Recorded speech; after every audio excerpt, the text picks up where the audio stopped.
Me hiko I te Māori kia kitea rawatia tā rātou whakahe e pāne ki te whakatau a te kāwanatanga kia topea te whārau miriona tāra I ngā pūtea kohanga reo. Koera te whakahau a te riuroa. Mā te pānui puka e whāngai mā tauranga ki e nei tamariki, engari ko te hia mā ngā YYK e whakātu I te hia o te marea. Maybe it's time that we all put our heads together and looked at a bigger one up Queen Street or, to Parliament. Ko tēnei te kohanga reo o Hoani Waititi, e ai kia rātau mena ka heke iho ngā pūtea mā ngā kohanga reo, ka tino raru rātau I te mea, ka haukoti tērā I te āheinga o ngā mātua ki te utu I ngā nama, I te otinga mai ko ngā tamariki, te papa.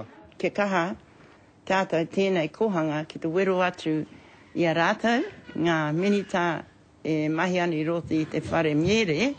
Aha kua kai te tautoko te kohanga reo I te whakaaro kia hiko I te Māori ki te whakaihe I tēnei topenga pūtea, he rautaki kē tā rātou ki te kaupare I tēnei raru. He tētahi whakaaro I puta mai, I etahi o ngā whānau I konei, ki te whakahaere tētahi rā. Pūtea, kohi pūtea moni, hei awhina I aua whānau, ne?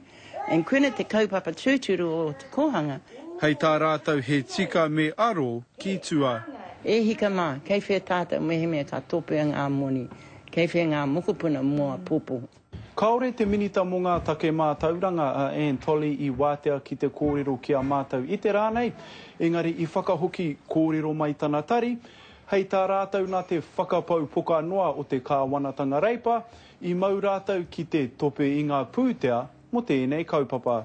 Kaore anō kia whakatauria mena rānei ka whakatinana tia te hia o te riuroa, kia hiko I te Māori ki te whakahe I tēnei topenga pūtea. He tā Gardner, te karere.